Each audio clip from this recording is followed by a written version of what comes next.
Good morning, I'm Terry, and welcome to TARDIS Spider. Today, we look back at the second most popular villain in the history of Doctor Who, the Cybermen. The Cybermen have encountered almost all of the Doctors, missing only John Pertwee during his regular run, though he did have an encounter in the Five Doctors, and Christopher Eccleston. So let's look back at the Cybermen in Doctor Who.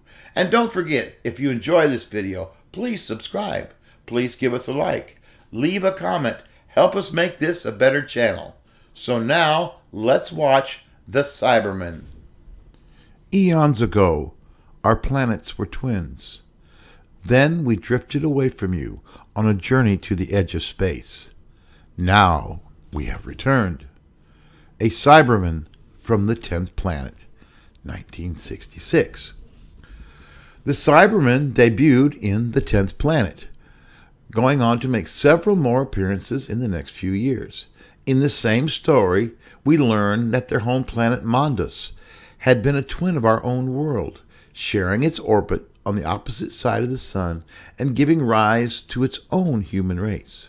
But its orbit shifted, leading to environmental chaos. Before their planet completely broke free of Earth's solar system, the people of Mondas adapted to the new, deadly environment by upgrading their bodies, finally becoming cyborgs wrapped in life support suits, their brains surgically altered to remove pain and emotion.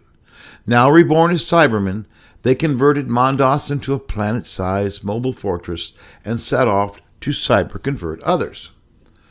The Cybermen were a quick hit with viewers, rivaling the Daleks. Sophie Aldred, who later played the Doctor's companion Ace, discussed the monsters in the documentary The Story of Doctor Who. The Cybermen scared me as a child because they were vaguely human.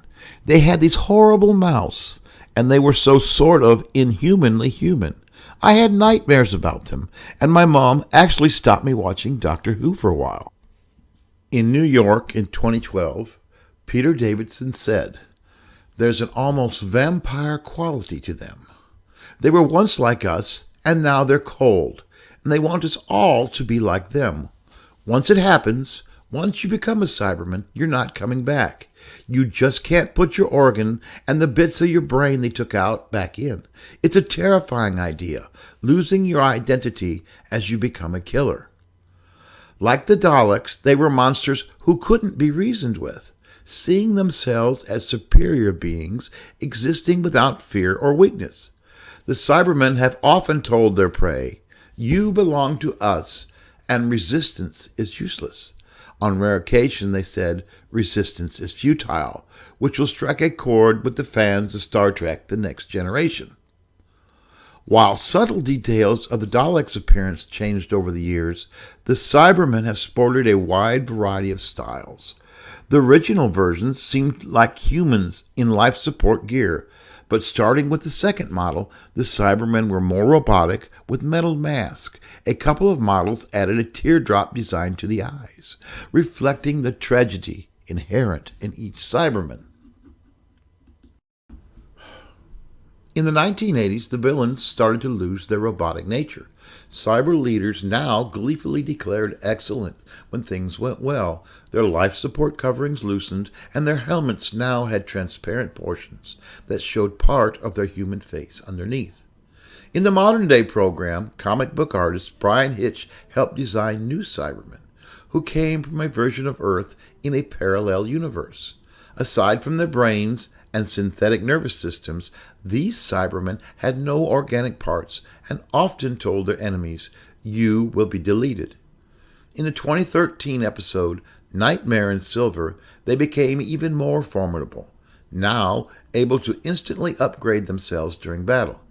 This episode also established that Cybermen now exist as part of a collective intelligence network called the Cyber Aid.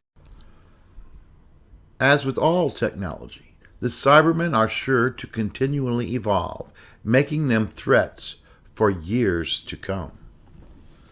More than any of his enemies, encounters with the Cybermen have led to regeneration twice with the Doctor.